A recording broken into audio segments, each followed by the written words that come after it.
Nearing the end of week 2 of just horrible devastation from tornadoes here in Oklahoma. It has been a very trying time for so many people. What words can you offer people tonight?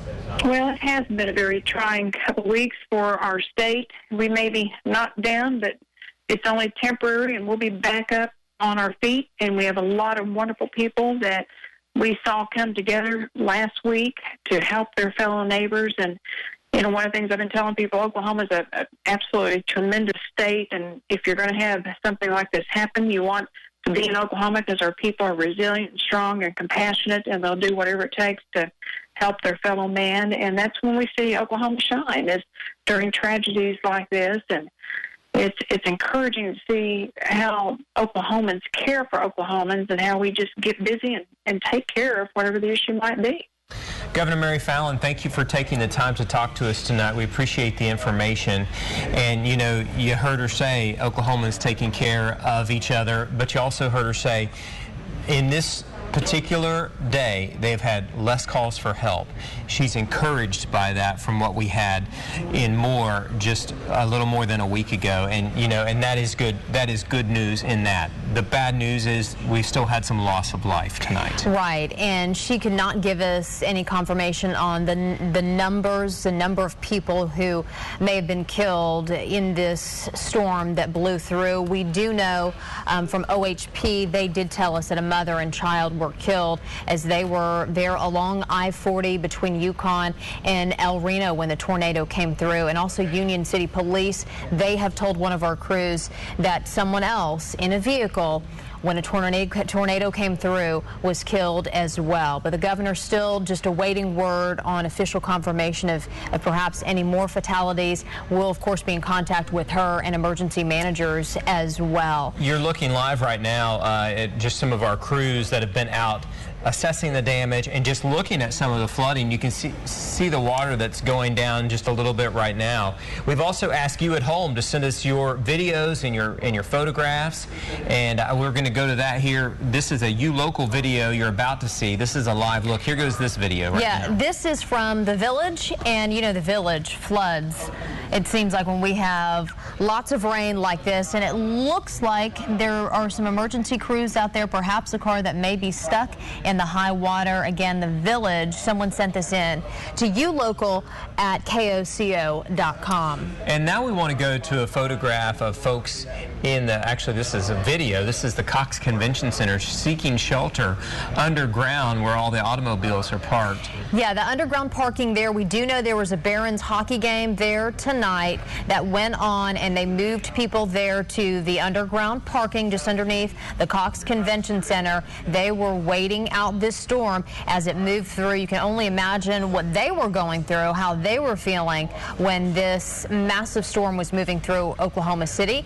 And at that time, it was very difficult to tell if it was a tornado or not because it was wrapped up in rain. And what's difficult about all of this is, we want to bring Damon back in on this conversation. There were so many people. This storm, it was 4 o'clock this afternoon. People wanted to do their plans. They wanted to go out. But this thing just ramped up and just rolled through late in the afternoon, really. It did. We started watching the storms develop at 4 o'clock in Canadian County. And, of course, rush hour traffic, Friday afternoon. Everyone's trying to go somewhere. And that was, again, probably the worst case scenario that we could see here, because when you have a storm that moves into Oklahoma City, traffic slows down. You get these massive pileups here, just, lots and lots of just miles of traffic, and no one can move very fast. So that was an issue. Now that the tornado threat is quickly diminishing, we still have more rain coming in, and you can see we're continuing to watch thunderstorms popping up just west of the Oklahoma City metro here, and this is all going to move basically to the east here, and it will roll back over areas that have already been impacted by rain. So now it looks like more storms and even some hail cores. We can still see them in between Yukon and Mustang right here. It certainly looks like there's hail, looks like more rain, and it's all going to spread to the east here. And you can see it looks like just continuing to see more storms kind of popping up just west of Union City and west of Powers. But all this rain moving to the east, we're likely going to see another 1 inch of rain come in here, because you can see see how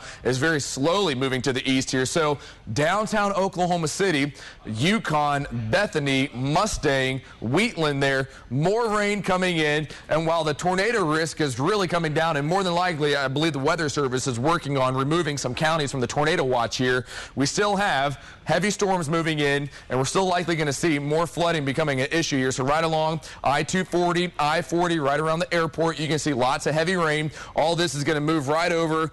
I would not be surprised if some of these areas get up probably another 1, 2, 3 inches of rain. Certainly look like a pretty good bet here. We're just going to see this rain train over the same area. And what we mean by when we say training is that basically it's almost like train tracks. You just see rain storms moving down the tracks, and they just keep going over and over and over and over. So definitely flooding will continue to be an issue for this evening as we watch this rain coming in. So as we just look right here from basically Yukon, Mustang, east of Moore, as you go into Pottawatomie County, it's almost like there's an access there that's just going to continue to see storms develop. Quite a bit of lightning, quite a bit of thunder. There's going to be some hail. Rusty, let's look at the hail products within this, because I believe we have a bunch of hail cores that are going to be all within this. You can see right in between Powers and Union City, our radar is still depicting looks to be some fairly large hailstones right there. Going to be up around $half the golf ball size. So hail core right around Tuttle, south of Mustang. Another hail core right over Union City. This will produce likely some golf ball size hail. And then we're likely going to see some pretty large hail that is going to be south of Norman there. We're likely right in eastern Cleveland County and western parts of Pottawatomie County. You can see still depicting some very large hailstones just around Etowah there, east of Slaughterville. That's huge. That is quite large. That's going to be up approaching grapefruit size hail. So hail, heavy rain, and strong winds likely out there tonight, but the tornado risk is really decreasing pretty quickly there. Paul, Jess, over to you.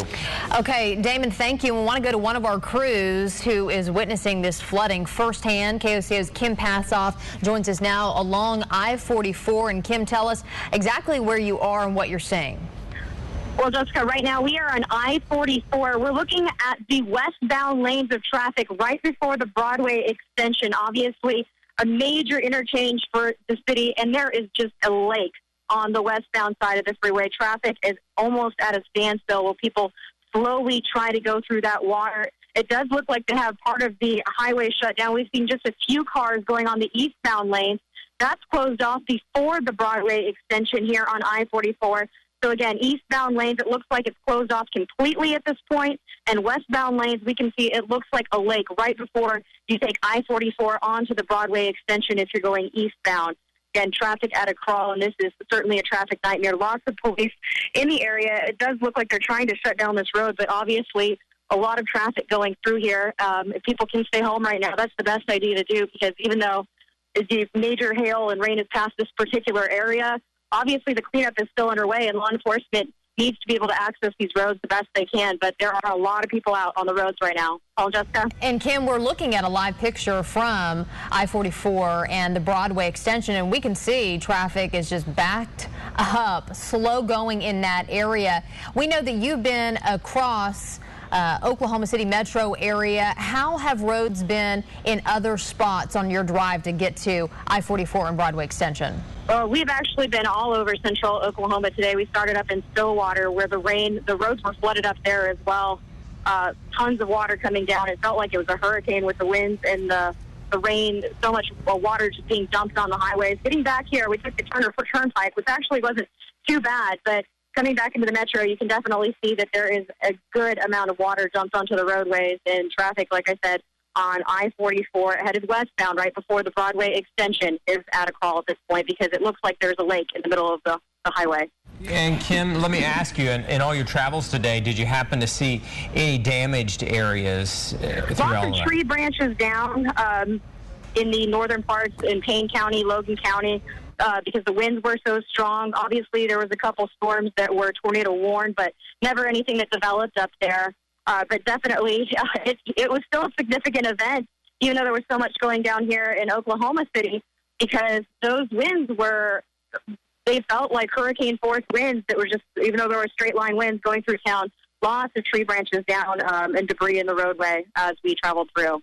And Kim, we know you guys are there in your vehicles and you have scanners there. You hear lots of traffic over those scanners. Have you just heard reports of high water rescues or people trapped at all in the Oklahoma City metro area as you guys have been making your way along? I haven't seen that yet, but I could certainly see where it could come to that situation with, like I said, it looks like a lake in the middle of the highway. So we do know that there's some troopers sitting there monitoring the situation, trying to get people through here. And I'm not sure how they're diverting traffic over to the eastbound lanes of I-44 because there's only one or two cars that we see coming through there. We can see a huge backup right before the Broadway extension on I-44. So I think that they're letting just a couple vehicles through at a time. And it's just a traffic nightmare. If you don't have a good reason to be out on the roads right now, you should be staying at home or wherever you are because even though the hail has passed through this area and the rain, it's still a nightmare out here on the road. Yeah, this is just one of those nights. It's better to have stayed home. You don't want to be out there with your family or your friends or whomever because you never know what can happen, especially when the roadways look like this. You do hope that these people maybe are the ones that are still just trying to get home and haven't headed out after this. You know, yeah, that might be over in this part of town, but there's still a lot of storms out there. You know, Kim was saying it reminded her of hurricanes. I lived in Florida, and I remember looking out the window here at the station just a short time ago when this thing was going through, and that's what I thought. This is torrential rains. Damon, you were tracking these things going through, and that's exactly what it looked like. I mean, it almost looked like hurricane type rain. It was torrential rain, which we still have going on right now too, by the way. But it was rain and then tornadoes that were wrapped up in the rain. And again, I don't care how good of a chaser you are, when you get a setup like this and you get these rain-wrapped tornadoes, you're not going to get into and be able to see this very well. Now, there was a brief moment this evening when we did see the tornadoes, at least not so much wrapped in rain. That was earlier in the evening, and Chris Lee was actually right in the perfect location. You can see right here, this was going to be, this was a tornado that was south of El Reno.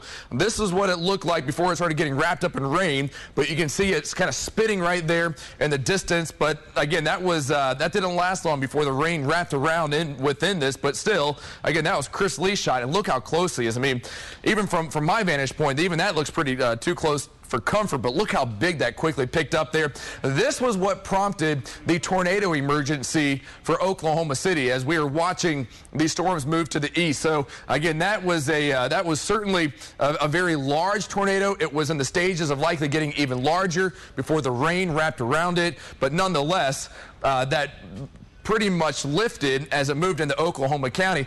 We still have lots of rain going on right now, and it looks like we're probably going to set the night up here for another 1 to 2 inches of rain for Oklahoma City, as we're just seeing these storms just training over the same area right now. So basically from Lake Stanley Draper to Moore, Mustang, Yukon, El Reno, Union City, this is all rain, and probably going to see heavy rain with hailstones mixed in with it. The radar is likely going to sample big raindrops and probably going to think of it as sometimes as being hailstones. So probably going to see rain and hail mixed in. The radar may be depicting hail sizes. It might be a little bit larger than it really is, but still, we still have hail just west of the metro. All this is going to continue to move to the east, as well as some very heavy rain. So the flooding threat is not over yet for Oklahoma City. Paul, Jess, back to you.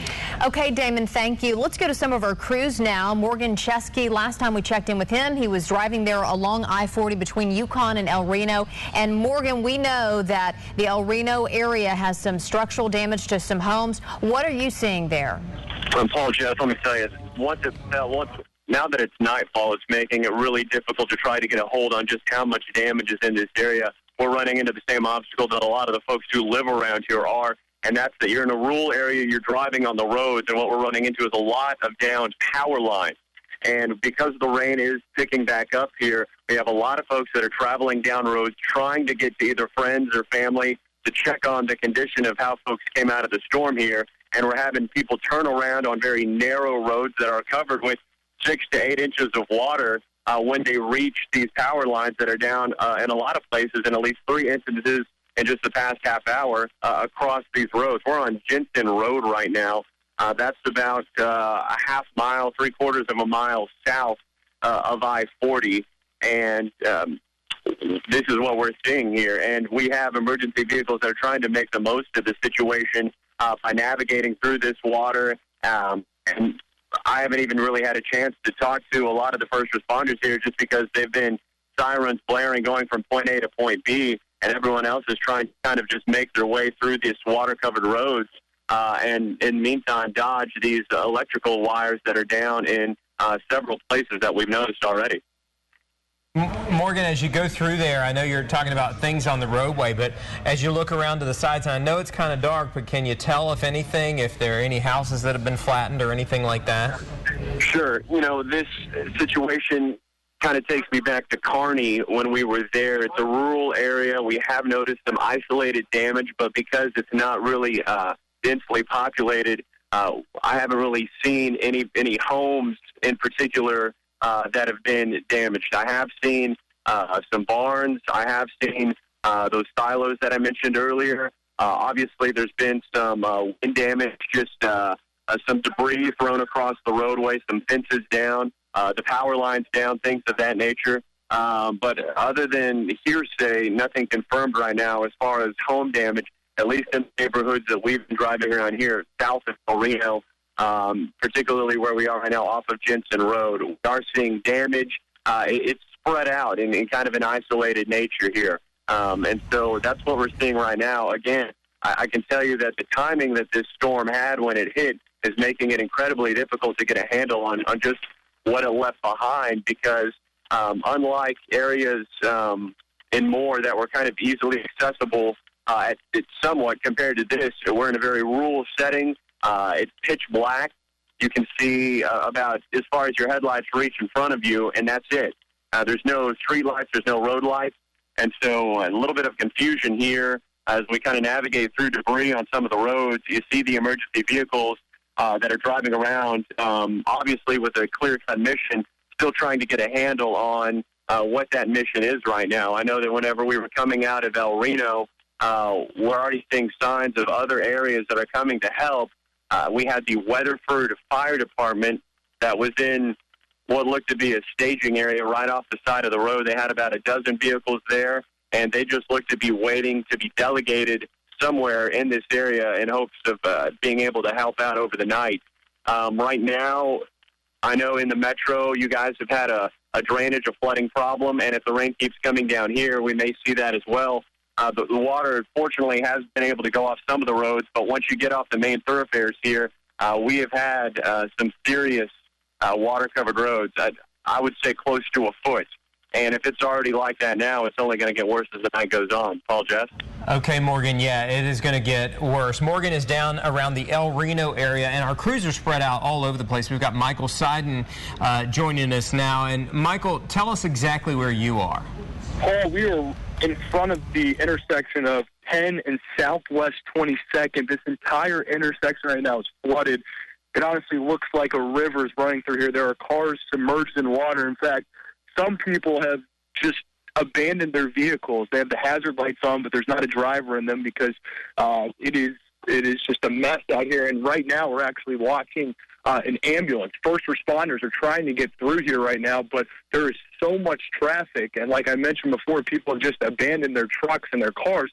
And so emergency vehicles are trying to get through, not to mention all the power's out, so you don't have traffic signals. So people are basically treating, when you get to an intersection, they're acting like it's a stop sign. So it's just a mess out here. As I continue on with photojournalist Andrew Donnelly, we drove through a couple neighborhoods that are just near this intersection. Streets are completely flooded, and again, there's no electricity out here, and it's just a mess out here. And Michael, we can't see your shot right now. We're looking to I-44 and Broadway extension, but where you are at Penn and Southwest 22nd, can you just kind of look around and tell us how many cars, how many vehicles you see stuck in the water?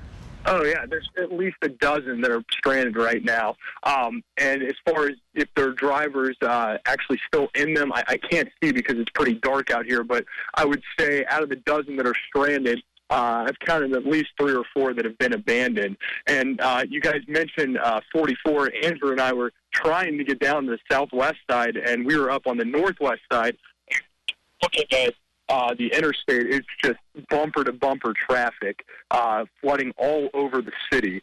But I don't know if you can hear the sirens right now, but that is really challenging right now for first responders. Obviously, we've had multiple reports of people being stranded, trapped in their vehicles, and first responders are trying to get to them to rescue them. But there's so much traffic here, they just can't get through. Okay, Michael Seiden, live there down South Penn, and I mean that's right in the city. He's talking about so much power outage that's going on right there. I mean, in all, over 70,000 people, but in the metro last we had 59,000 people without power. Right, and I believe over 70,000 across the state with no power right now, and it's got to be difficult for those crews who are going to assess some of the damage, but also get into some of these flooded areas to help people. If you're in the dark, no street lights or anything like that, it makes it extra difficult for them to try to do their job. Let's go now to Chief Meteorologist Damon Lane to talk about the storms right now. And Damon, just give us an idea of what we're looking at now south of the metro. Well, we're still looking at a heavy rain threat coming in here. We're probably going to see, when all is said and done, over 5 inches of rain for the Oklahoma City metro. We're also getting pockets of hail coming in. And Ariel Reshef right now, we have her. Ariel, tell us exactly where you are and how big the hail is where you are right now. We're heading westbound on Route 66. We just turned off of Highway 81 coming from Union City into El Reno, and there was a pretty sizable pocket of hail that we went through. Our satellite truck actually had to pull over to the side of the road because this was creating some havoc there on the roads. And obviously we've been hearing that there are drivers on the road still, regardless of the fact that it is very, very treacherous out here. We've seen quite a bit of pooling on the sides of the road, and we're actually following emergency management right now, and it's a pretty significant amount of water on the roads. The visibility incredibly low. We can probably only see about 6 to 10 feet in front of us at this point, trying to be safe, of course, as we follow this law enforcement, but we want to make sure we can assess some of the damage from the earlier storms, and we'll get all of that to you as soon as we can. Back to you guys. All right, Ariel, so what we're looking at here is more rain coming in and still pockets of hail. We still have hail cores. You can see one right here, right in between Union City and Powers. I do want to emphasize again, the tornado threat is really going down. However, the threat for some very heavy rain is going to continue as we are still watching these storms developing. They are back building, and they're moving right down I-40 here. And areas that have already seen 3-4 inches of rain are likely going to see another 1 to 2 inches minimum. All right, so we still have a lot of rain coming in through Canadian County now east of El Reno. Notice how we still see storms still building here, and then as you watch the overall motion as these are going to the east, again, here's going to be Lake Overholser. This is going to be Lake Hefner. Both of these lakes are going to be quite full when all is said and done here. These are going to be lake fillers and drought busters, definitely, especially considering that with the rain that we saw last week, 8 inches, and then 5 inches plus here, more than likely. Again, we're going to be seeing some waterlogged soil. The soil was already pretty wet before the day even started. And so more rain just adding to the flooding threat here. But just like we always see out here in Oklahoma City, we will see places that flood quickly flood, and then the water will recede. But as fast as it recedes, it can still flood again. And so, again, areas that are likely going to see some flooding, probably going to be as you're going up, if you go up just north of the Capitol, again on the highway there, and you go under the train tracks as you get ready to approach the Broadway extension and the I-44 interchange, you know the area I'm talking about if you travel it often there. That's probably going to see some ponding coming up here pretty quickly because the sewers are already filled with water as it is, so just more rain is going to add to the flooding risk there. So you can see all this rain. Isolated severe hail is going to be embedded within all this rain, but Valley Brook, Moore, Franklin, down to Norman, plenty of heavy rain coming in here. And again, that will certainly be a pretty big risk that we're going to deal with here is flooding late at night. Again, you can't see just how deep the water is. And we were saying earlier, now is not the time to be on the road. And we still want to make sure that people know that traveling tonight is not going to be a good idea with all this rain. You can see how slow traffic is moving on the right-hand side of your television screen there. So lots of heavy rain. isolated severe hail, tornado risk really going down, but still we got to watch out for all of this this rain that's likely going to stay here for at least a few more hours. And you can see even from Bethany as you make way to Britain here, the town of Britain, there's actually a kind of an area on Britain Road that is known as the town of Britain there. And then Witcher, Edmond, looks like this rain's all going to move in this direction. It's going to move to the east, and so a lot of us will be getting rain, and this will be the type of rain that you do not need to turn your sprinkler systems on for probably a couple weeks here. So go ahead and make sure you turn that off there. Let's conserve the water that we have coming in here. Chris Lee, we have you live on the phone right now. You're now watching KOCO 5 News at 10. And, of course, the big weather story that we had today was the severe storms that moved on through. Chris Lee, you shot this tornado. Kind of give us a breakdown of how this tornado developed and just how long you were watching it. Yeah, David, we saw the storm go up along the dry line. We've been talking about it all day long. It went up in northern Caddo County to the west of El Reno.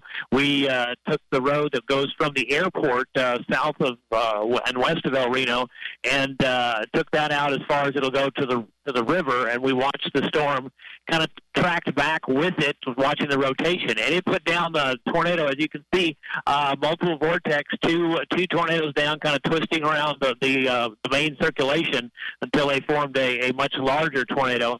This was about 4 miles west of the airport at El Reno, and it was traveling pretty much straight east. From there, it just it turned into a much larger tornado, and we had a pretty good visual on it for a while. We were driving kind of alongside of it. We had to get a little bit further away because, as you can tell, it was pretty close when it started.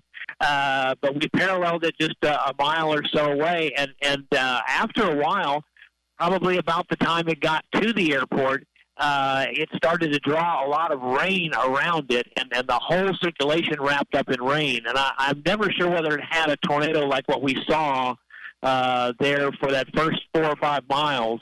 Again, I know that's where a lot of the damage is, and I know there was certainly a lot of wind and circulation that went across I-40. But we talked a lot about how non-classic it was, the fact that it had so much rain that you really couldn't see what the tornado was doing. We followed it through south of Yukon, just to the north of Will Rogers Airport, and it had rotation, very strong rotation, and wrapped up in the rain, basically from about Yukon all the way back, all the way through, Damon. And I do remember earlier this evening when we were talking to you, you're also talking about these winds that rush out on the backside of the storm, the rear flank downdraft. You got caught in that. How strong did those winds feel?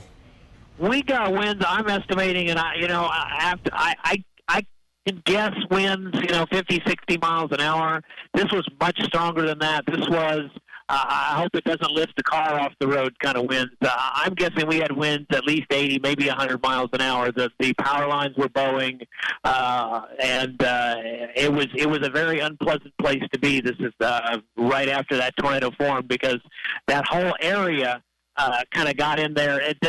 Chasers call that the bear's cage. That's the area that makes that hook that circles around the tornado. And there are very strong winds in that. And I've been hit by those a few times doing this, and it's never very pleasant. Certainly, we were hearing a lot of reports about, again, just how strong these rear flank downdraft winds were. Jeremy Carter, we were talking to him roughly around the same time, and he too was talking about saying he had never experienced winds as strong as they were, and we have his video as well. Again, this is coming in from Jeremy Carter, and his video, he's too was on this storm right there. There you go. That's Jeremy Carter's stream, and from earlier this evening, and he was looking as well into this tornadic thunderstorm. And once again, the winds that he said he experienced were just unbelievable. He said at least 80, 90, perhaps 100 miles per hour. Again, we make sure that we ensure storm chasers chaser safety at all times, but sometimes Mother Nature can certainly throw us a couple curveballs. And again, we don't want to see a situation like this again where we get our chasers in these 100-mile-an-hour winds. But yeah, that certainly was quite phenomenal there. Again, as we were part of these way too close to these storms. But that was the situation that we had today. Severe weather, and we still have storms that are still popping up. Let's put up a radar right now. Again, Advantage Doppler HD. Again, Advantage Doppler HD, so we can show you what we're getting ready to encounter. And again, more heavy rain from El Reno, moving now over Oklahoma City. This is going to continue to move to the east. And once again, 5-inch rainfall amounts when all is said and done. Probably going to happen again right around the Oklahoma City metro area. We're going to get some significant rainfall amounts in here, and that will lead to an overnight flooding risk. Again, those areas that typically do flood. What is that on the? Oh, that is. What are we looking on the right-hand side there? Is that downtown? That's Bricktown Ballpark. Okay, bring that up full if we can, because I'm just